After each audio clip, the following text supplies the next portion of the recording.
तो फ्रेंड ये जो बात है ना 2017 की है, राइट। उस समय मेरा एक फ्रेंड जिस शहर में मैं हूँ वहीं वो भी आए थे जॉब करने के लिए, एक प्राइवेट कंपनी में जॉब कर रहे थे। उनकी मंथली सैलरी उस समय 30,000 थी। हम लोग भी उस समय ही अराउंड 2016-17 में हमने भी जॉब शुरू किया था। तो उन्होंने उस समय मुझसे पूछा था कुछ इन्वेस्टमेंट के लिए कि कहाँ इन्वेस्ट करें ताकि पैसा अच्छे से ग्रो हो, वो भी अपनी फाइनेंशियल फ्रीडम धीरे धीरे प्लान कर पाए रिटायरमेंट कॉर्पस के लिए। हर इंसान सोचता है, वो भी सोचे, उन्होंने भी सोचा। तो मैंने उनको कुछ फंड्स बताया था कि आप यहाँ पे इन्वेस्ट कर सकते हो, कुछ फंड, कुछ म्यूचुअल फंड, ये सारा चीज़ मैंने बताया था।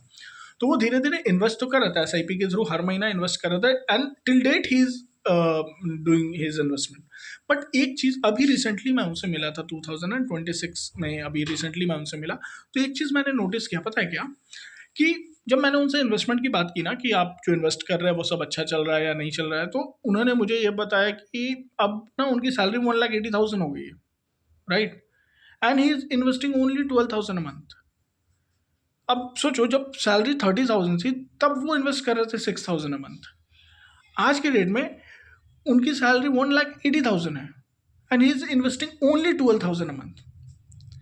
तो ये गलती आप मत करना फ्रेंड्स, राइट। इसीलिए मैंने ये स्टोरी आपको बताई ताकि आपकी जो सैलरी हर साल जितनी बढ़ती है ना, मान लो आपकी सैलरी 20% एवरी ईयर इंक्रीज हो रही है, तो कम से कम अपने इन्वेस्टमेंट अमाउंट को 20% से आप बढ़ाओ। हो सके तो उससे ज़्यादा बढ़ा लो, लेकिन 20% से तो बढ़ाना ही बढ़ाना है। नहीं तो फिर कहीं ना कहीं आप जो रिटायरमेंट कॉर्पस जो आपको मिलेगा ना, जब भी आप जिस गोल के लिए आप प्रिपेयर कर रहे हो, तो कहीं ना कहीं वो आपके लाइफस्टाइल को मैच नहीं करेगा फिर। तो इस चीज़ का आप ज़रूर ध्यान रखिएगा, इस ट्रैप में नहीं फंसना। और हम मिडिल क्लास इसी ट्रैप में फंस जाते हैं, क्यों? क्योंकि हमें अपना लाइफस्टाइल ग्रो करना होता है। लाइफस्टाइल ग्रो करना है, नो डाउट, मैं ये नहीं कह रहा हूँ कि लाइफस्टाइल ग्रो नहीं करना है, लाइफस्टाइल भी ग्रो करना है, लेकिन उस पेस पे नहीं जिस पेस पे आपकी सैलरी बढ़ रही है, थोड़ा सा कम। इन्वेस्टमेंट को उसी पेस पे रखना है जिस पेस पे आपकी सैलरी बढ़ रही है।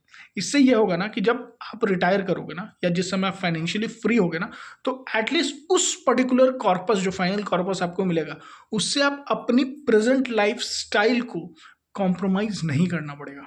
और यही तो मतलब है फाइनेंशियली फ्री होने का, राइट। तो इसीलिए मैंने ये स्टोरी आपको बताई कि जिस तरीके से आपका हर साल आपका इनकम, आपकी सैलरी बढ़ रही है, उसी पेस से अपने इन्वेस्टमेंट को बढ़ाइए, तभी आप अपने इन्वेस्टमेंट जो अमाउंट है, जो फाइनल कॉर्पस है, उसका असली मजा ले पाएंगे। So thank you so much.